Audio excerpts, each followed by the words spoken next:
आखिर क्या रीजन था जो इंदिरा गांधी टोने टोटकों पर विश्वास करने लगी थी, और आखिर क्या रीजन था जो इंदिरा गांधी हर मंदिर, हर मस्जिद और हर दरगाह के सामने सर झुकाने लगी थी, और आखिर क्या रीजन रहा था जो इंदिरा गांधी ठीक अपनी मौत के कुछ ही दिन पहले कहती हैं, जनता से कहती है कि अगर मैं मर भी गई तो मेरे खून का एक एक कतरा मेरे देश को ऊर्जा देता रहेगा। इधर उधर से मुंह मार के बहुत सारी रिसर्च करके आपके लिए लेकर आया हूँ full case study of Indira Gandhi. A to Z बताएंगे आपको। बस आपको करना क्या है, अपने श्री श्री कानों को सुनने का कष्ट देते रहना है। इंदिरा गांधी, इनका जन्म इंदिरा गांधी नहीं, इंदिरा नेहरू, क्योंकि इनके पिताजी का नाम तो जवाहरलाल नेहरू था और इनकी माताजी का नाम कमला नेहरू था, और इनके पति देव एक पारसी थे। तो ये कैसे इंदिरा गांधी हो सकती हैं? आगे जैसे वीडियो में बढ़ते चले जाएंगे आपको पता चलेगा कैसे ये इंदिरा गांधी बनी। तो अभी के लिए इंदिरा नेहरू। इंदिरा नेहरू, इनका जन्म 19 नवंबर 1917 में इलाहाबाद में हुआ था। इनके माता और पिताजी का नाम तो आप जानते हैं, और इनके दादाजी का नाम मोतीलाल नेहरू था। ये बचपन से सबकी बहुत दुलारी थी, पैसे की कोई कमी थी नहीं और घर में पैसा भी बहुत था, खाने पीने की कोई कमी नहीं थी। बस इनका एक ही काम था, खाओ पियो मस्त रहो और सो जाओ, खाओ पियो मस्त रहो और सो जाओ। इसी बीच नॉन कॉपरेशन मूवमेंट स्टार्ट होता है। इनको बहुत ज़्यादा मज़ा आता था कि विदेशी चीज़ इधर जलाई जा रही है, विदेशी कपड़े उधर जलाए जा रहे हैं, ये जला दिया गया, वो जला दिया गया। इनको बहुत ज़्यादा मज़ा आता था। और इसी बीच इनकी आंटी विदेश जाती हैं और इनके लिए विदेशी कपड़े लाती हैं और गुड़िया लाती हैं, और जब लौट कर आती हैं तो इंदिरा को बुलाती कि इंदिरा बेटा यहाँ हो, ये देखो मैं तुम्हारे लिए गुड़िया लाई हूँ, ये देखो मैं तुम्हारे लिए विदेशी कपड़े लाई हूँ। तो इनके अंदर नॉन कॉपरेशन मूवमेंट की घुंस तो भरी ही हुई थी, और ये गुड़िया ले लेती हैं और कपड़े भी ले लेती हैं। और इनके पास भी जो गुड़िया का कलेक्शन था, जो इनको जान से भी ज़्यादा प्यारा था, इन सब का एक ढेर बनाती हैं और उस पर मिट्टी का तेल डालकर उसे फुर्र कर देती हैं, जला देती हैं। ये था इनका पहली बार देश प्रेम जो झलका था। अब वो कहते हैं ना, जिसने एक बार आंदोलन का स्वाद चख लिया तो मुश्किल है आंदोलन से दूर रह पाए। अब इनके अंदर का बहुत ज़्यादा प्रोत्साहन बढ़ जाता है, और इसी बीच इनके घर महात्मा गांधी आते हैं। तो ये महात्मा गांधी से पूछती हैं कि मैं अपने देश के लिए करना तो बहुत कुछ चाहती हूँ, बताइए मैं क्या करूँ। तो महात्मा गांधी इनको समझाते हैं कि बड़े स्तर पर नहीं लेकिन छोटे स्तर पर करो, लेकिन अपने देश के लिए कुछ ना कुछ ज़रूर करो। अब देखिए इंदिरा गांधी क्या करती हैं। ये आसपास के जितने नौकर थे, इनके घर में जितने नौकर थे उनको बुलाकर और आसपास के जितने लोग थे उनको इकट्ठा करके स्टूल पर खड़ी होकर लेक्चर देती हैं। आजकल के युवा कुछ लोगों के सामने लेक्चर देने से घबराते हैं। छोटी सी बच्ची इतने लोगों के सामने खड़ी होकर उन्हें प्रोत्साहित कर रही, सिर्फ प्रोत्साहित ही नहीं किया था, उन्हें वानर सेना में आने के लिए प्रोत्साहित किया था, और इन्होंने बचपन में ही अपनी वानर सेना बनाई थी। ये वानर सेना जितने क्रांतिकारी थे वो अगर घायल हो जाते हैं उनको दवाई पहुंचाते थे और खादी सिलते थे, कपड़े सिलते थे। और आपको बता दें, आगे जाकर इसी वानर सेना में लगभग 60,000 युवा जुड़ जाते हैं। 60,000 युवा आगे जाकर जुड़ जाते हैं। एक छोटी सी बच्ची ने 60,000 युवाओं को एक ग्रुप में लाकर खड़ा कर दिया। ये थी इनकी लीडरशिप क्वालिटी। अब इनको इन सब चीज़ों में बहुत ज़्यादा मज़ा आने लगा था। ये अपने पिताजी से पूछती हैं कि आंदोलन कैसे किया जाता, अपनी बात कैसे मनवाएं, अपने लोगों की रक्षा कैसे करें। यही सब अपने पिताजी से पूछा करती थी। कुछ उल्टा सीध सवाल भी पूछा करती थी कि हम जलाते ही क्यों, पानी में क्यों नहीं फेंक देते। कुछ उल्टा सीध सवाल पूछा करती थी। जवाहरलाल नेहरू उनके जवाब नहीं देते थे, लेकिन जो सही क्वेश्चन होते थे उनके जवाब ज़रूर देते थे।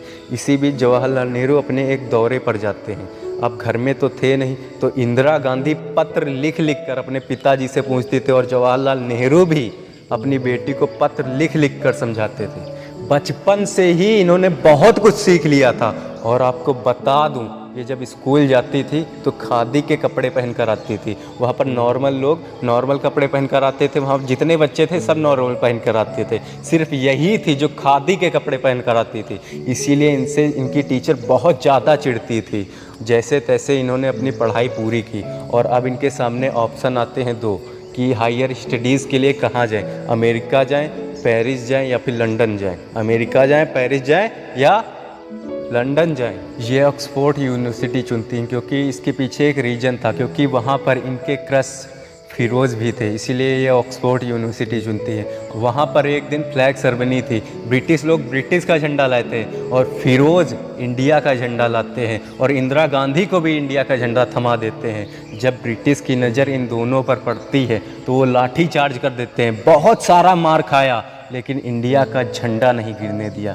इसी वजह से ये दोनों एक दूसरे को पसंद करने लगते हैं, क्योंकि विचारधारा भी सेम थी और क्रांतिकारी दोनों थे। इसी वजह से ये दोनों एक दूसरे को पसंद करने लगते हैं। मगर इसी बीच एक एग्ज़ाम होता है जिसमें इंदिरा गांधी के जिसमें इंदिरा नेहरू के बहुत ज़्यादा कम नंबर आते हैं। इसके पीछे रीज़न था क्योंकि इनकी माँ बहुत ज़्यादा बीमार थी, इनका पूरा ध्यान अपनी माँ पर था और 23 फरवरी 1936 में इनकी माँ की मृत्यु हो जाती है।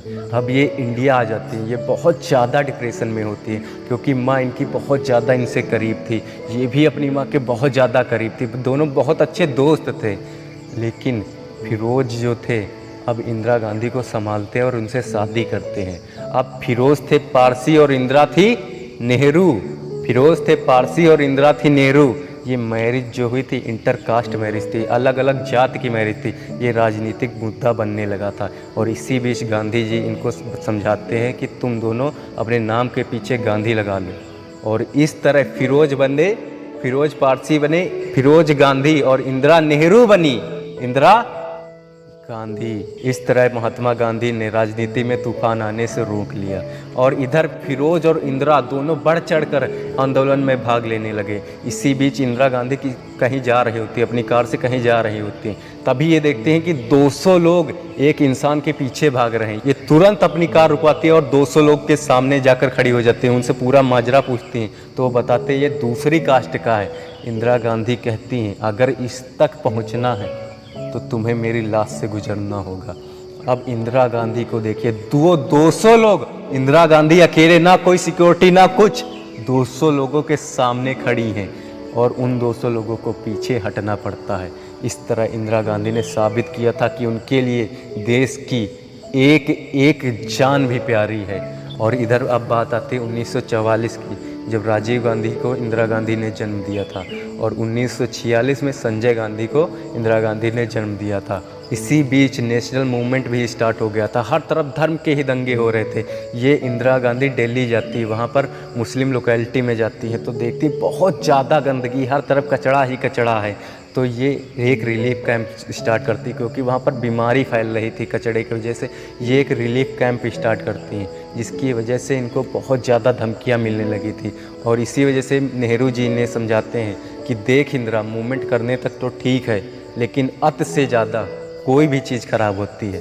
इंदिरा गांधी कहाँ रुकने वाली थी, बचपन में अपनी प्यारी जान से प्यारी गुड़िया को जला दिया था, ऑक्सफोर्ड यूनिवर्सिटी में लाठी खाई लेकिन झंडा नहीं गिरने दिया था और 200 लोगों के सामने अकेली खड़ी होकर एक लोग की जान बचाई थी, एक की जान बचाई थी। कहाँ पीछे हट सकती थी यार, कहाँ पीछे हट सकती थी, कहाँ धमकियों से डरने वाली थी। इंदिरा गांधी और मूवमेंट तेज कर देती हैं। अब बात आती है 1947 की, जब Jawaharlal Nehru first prime minister of India बने थे। इंदिरा गांधी उस समय बहुत ज़्यादा खुश थी क्योंकि इनके पिताजी पहली बार प्राइम मिनिस्टर बने थे और देश के भी पहले प्राइम मिनिस्टर बने थे। इनके लिए बहुत ज़्यादा गर्व का मौका था। लेकिन 27 मई 1964 में इनके पिताजी की मृत्यु हो जाती है। इंदिरा गांधी बहुत ज़्यादा टूट जाती हैं क्योंकि इधर 1955 में फिरोज गांधी से थोड़ा नोक-झोंक होने लगी थी। 1960 में फिरोज गांधी को दिल का दौरा आने की वजह से इनकी मृत्यु हो जाती है। ये सब कुछ अपना खो दी थी, माँ भी खो दी थी, पिताजी भी खो दिए थे और पति भी खो दिया था। ये राजनीति छोड़ने की कोशिश करती, राजनीति एक तरह से छोड़ने की कोशिश नहीं, छोड़ने का मन ही बना लेती है। और इधर लाल बहादुर शास्त्री पीएम बन चुके थे जो इनको समझाते हैं कि देख इंदिरा, तुम नहीं होगी अगर राजनीति में तो राजनीति का जानती हो तुम कैसा हाल होगा। इनको सब कुछ समझाते हैं और इंदिरा गांधी फिर से राजनीति ज्वाइन कर लेती हैं। लेकिन 11 जनवरी 1966 में लाल बहादुर शास्त्री की भी मृत्यु हो जाती है। अब देश का क्या भविष्य होगा, 2 लीडर लगातार 2 पीएम की मृत्यु हो जाना बहुत बड़ी बात होती, ना जाने देश का क्या भविष्य होगा। इसी बीच राजनीति में एक षड्यंत्र रचा जाता है, इंदिरा गांधी को पीएम बना दिया जाता है, क्योंकि सब जानते थे इंडो चाइना का वार चल रहा है, रिसोर्सेज की कमी हो चुकी है, अमेरिका उधर आंख दिखा रही थी, बहुत ज़्यादा परिस्थितियाँ खराब थी। इनको एक तरह से कांटों का ताज पहना दिया जाता है। सब जानते थे अब देश की हालत क्या होने वाली है, लेकिन इंदिरा गांधी अपने दिमाग से काम लेती हैं। ये ग्रीन रेवोल्यूशन प्रोजेक्ट पास करती हैं, एनर्जी सेक्टर लाती हैं, गरीबी हटाने के लिए लगातार कोशिश करती हैं। ये इस समय बहुत ज़्यादा शांत हो गई थी, लेकिन अपने लक्ष्य से भटकी नहीं थी। और इसी बीच इनको गूंगी गुड़िया भी कहा जाने लगा था, क्योंकि बोलती ज़्यादा थी नहीं और इसीलिए इनको गूंगी गुड़िया भी कहा जाने लगा था। इधर पाकिस्तानी आर्मी बांग्लादेश पर हमला कर देती है और बांग्लादेश के लगभग 10 लाख लोग इंडिया आने लगे और इंडिया की अर्थव्यवस्था पहले से ही खराब थी। इंदिरा गांधी सोचती हैं कि अब ऐसे काम नहीं चलेगा, अगर ये 10 लाख लोग इंडिया में रुक गए तो इंडिया की अर्थव्यवस्था क्या होने वाली है ये सबको मालूम होगा। अब इंदिरा गांधी सोचते हैं कुछ ऐसा किया जाए कि पाकिस्तानी आर्मी को सबक भी मिल जाए और बांग्लादेश की मदद भी हो जाए। तो ये दिमाग लगाती है और इंडियन आर्मी को पूरी छूट देती है और कहती हैं जाओ पाकिस्तानी आर्मी को सरेंडर करके आओ। और 3 दिसंबर 1971 में पाकिस्तानी आर्मी सरेंडर हो जाती है। 1971 से 1975 के बीच इंदिरा गांधी ने बहुत सारे प्रोजेक्ट लॉन्च किए, जैसे कि गरीबी हटाओ लगाया और ग्लोबलाइजेशन लगाया, और इन्होंने प्रिंसिपल्स उन्मूलन भी हटाया था। आपको बता दें प्रिंसिपल्स उन्मूलन क्या होता है। जब अंग्रेज़ों ने राजाओं की जायदाद पर कब्जा कर लिया था तो राजाओं को अंग्रेज सैलरी दिया करते थे। तो इंदिरा गांधी सोचती हैं कि अब अंग्रेज़ तो चले गए, अब राजाओं को किस बात की सैलरी दी जाए, क्योंकि ये वही राजा हैं जब विद्रोह हुआ था तो जाकर अंग्रेज़ों से मिल गए थे, तो इनको किस बात की सैलरी दी जाए। और इसीलिए ये प्रिंसिपल्स उन्मूलन हटा देती हैं, जिसकी वजह से बहुत ज़्यादा विद्रोह हो जाता है। इनके खिलाफ बहुत ज़्यादा षड्यंत्र रचे जाने लगते हैं, बहुत ज़्यादा केस होते हैं इन पर, और इसीलिए इन्होंने 1975 में आपातकाल लगा दिया। और ठीक 3 साल बाद जैसे देश की स्थिति सुधरी इन्होंने हटा दिया। 1977 में इन्होंने आपातकाल हटा दिया और इधर इलेक्शन चालू होने वाले थे और इंदिरा गांधी इलेक्शन हार जाती हैं, क्योंकि इसके पीछे एक रीजन था। संजय गांधी जो थे लगभग 10 मिलियन लोगों की नसबंदी करा दी थी और इसीलिए जनता बहुत ज़्यादा भड़की थी। इंदिरा गांधी स्पीच देते देते थक जाती थी, लेकिन ऑडियंस से, लेकिन जनता से कोई रिस्पांस ही नहीं आता था। और इसकी वजह से इंदिरा गांधी ऑडियंस के बीच में जाने की कोशिश करती, जनता के बीच में जाने की कोशिश करती हैं। तो इनके सुरक्षाकर्मी इनको रोक लेते हैं और कहते हैं कि अगर आप जाएंगे तो ये बिल्कुल खतरे से खाली नहीं है। उस वक्त इंदिरा गांधी डरी थी, क्योंकि ये इलेक्शन भी हार गई थी, जनता का प्यार भी हार गई थी और इनको डर था कहीं ये भड़के हुए लोग संजय गांधी की जबरन नसबंदी न कराने लग जाए। इसीलिए इंदिरा गांधी बहुत ज़्यादा डरने लगी थी। ये फैसला करती है राजनीति छोड़कर विदेश जाने का। और इधर विनाशकाले विपरीत बुद्धि चौधरी चरण सिंह इनके पीछे हाथ धोकर पड़ा हुआ था कि इनको जेल में डालना है, क्योंकि इंदिरा गांधी ने इसे आपातकाल में जेल में डाला हुआ था। तो चौधरी चरण सिंह भी पीछे पड़ा हुआ था कि इनको जेल में डालना है। और इसी के चलते चौधरी चरण सिंह ने इंदिरा गांधी का पासपोर्ट ही जब्त कर लिया। ये थी इसकी सबसे पहली गलती, जो इंदिरा गांधी के लिए बहुत अच्छी साबित हुई। अब इंदिरा गांधी के पास कोई ऑप्शन ही नहीं बचा विदेश जाने के लिए। अब इंदिरा गांधी फिर से राजनीति ज्वाइन कर लेती हैं और इनको जनता का प्यार भी मिलने लगा था और 1980 में फिर से पीएम का पद संभालती हैं और अपनी स्थिति भी संभालती हैं, खुद को बेगुनाह साबित करती हैं। लेकिन 1980 में ही संजय गांधी की हवाई दुर्घटना में मृत्यु हो जाती है और इधर इंदिरा गांधी बहुत ज़्यादा परेशान होने लगती हैं। और अब आता है इनकी लाइफ का सबसे बड़ा गलत डिसीजन, ब्लू स्टार ऑपरेशन, जो सिखों के सबसे पवित्र मंदिर अमृतसर में स्वर्ण मंदिर में किया गया था। इसका मेन मकसद था कि चरमपंथियों को मार गिराना, लेकिन वहाँ पर कुछ बेगुनाह लोगों की भी जान जाती है और खून खराबा होता है, जिसकी वजह से इन पर बहुत ज़्यादा सिख चिढ़ने लगते हैं। और इधर इंटेलिजेंस रिपोर्ट आती है कि आप अपने बॉडी गार्ड्स में से सारे सिखों को हटा दीजिए। ये बात पार्टी सुनकर, कांग्रेस पार्टी सुनकर, इनकी बॉडीगार्ड से, जिनके बॉडीगार्ड जितने थे उनमें से सिख हटा दिए जाते हैं। लेकिन इंदिरा गांधी को ये बात जब पता चलती है, बहुत ज़्यादा इनको दुख होता है और ये फिर से वो सभी बॉडीगार्ड्स को बुला लेती हैं। ये थी इनकी लाइफ की दूसरी बड़ी गलती।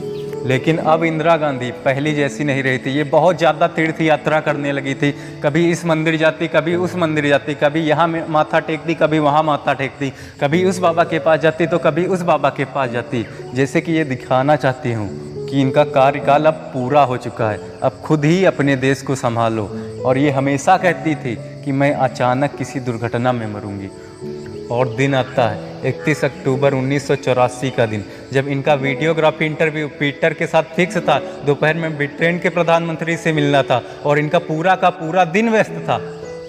9 बजे सत्तरगंज रोड से होकर ये अपने दफ्तर से होकर अपने बंगले की तरफ जा रही थी। लंबे लंबे कदमों से जा रही थी। इनके पीछे पुलिस वाला छाता लेकर चल रहा था और उसके पीछे आर.के. धवन, इनके निजी सहायक पीछे चल रहे थे और उसके पीछे इनके बॉडीगार्ड्स चल रहे थे। ये जब अपने बंगले के छोटे गेट के पास पहुंचती हैं और वहां पर तैनात एसआई बेअंत सिंह उससे हमेशा की तरह से ये नमस्ते करती हैं और वो बदले में इन पर निशाना साध देता है। ये अपने बेहद सरल स्वभाव से पूछती हैं, क्या कर रहे हो बेअंत सिंह? लगभग 5 गोलियां लगातार मारता है और कहता, क्या कर रहा है सतवंत सिंह, जल्दी मार। सतवंत सिंह अपनी ऑटोमेटिक गन से लगभग 25 गोलियां मारता है। ये एक तरह से पूरा का पूरा चक्रव्यूह रचा हुआ लग रहा था, क्योंकि एम्बुलेंस थी लेकिन एम्बुलेंस का ड्राइवर चाय पीने गया था और इन्हें इनकी ही कार से हॉस्पिटल पहुंचाया जाता। वहाँ पर जूनियर डॉक्टर जैसे देखता है कि उसका पेशेंट कौन है, खुद इंडिया की प्राइम मिनिस्टर इंदिरा गांधी हैं। 1 मिनट के अंदर डॉक्टरों की लाइन लग गई, लगातार ब्लड चढ़ाया जा रहा था और तभी डॉक्टर कहता है कि इनकी लगभग तीसरी गोली में मृत्यु हो चुकी थी। और ये दुखद समाचार जब आकाशवाणी के थ्रू जनता तक पहुंचाया जाता है और बाहर खड़ी जनता को भी पहुंचाया जाता है, तो उस जनता में से एक आवाज़ आती है कि खून के बदले खून। और वहाँ से चालू होता है भयंकर नरसंहार। सिख मर्दों को उनके ही घर से बाहर निकाल कर जला दिया जाता था। उनका पूरा का पूरा परिवार तहस नहस कर दिया जाता था। आप मुझे बताइए, अगर इंदिरा गांधी बच जाती तो क्या ये नरसंहार होता या नहीं होता? कमेंट कर कर ज़रूर बताइए। और यहाँ से ख़त्म होती इंदिरा गांधी की बायोग्राफी केस स्टडी। अभी चैनल को सब्सक्राइब कर लीजिए अगर ऐसी ही इन्फॉर्मेटिव वीडियो देखना चाहते हैं। जल्द ही मिलते हैं आपको नए वीडियो में, नए केस स्टडी के साथ और नए जोश के साथ। तब तक के लिए जय हिंद, जय भारत।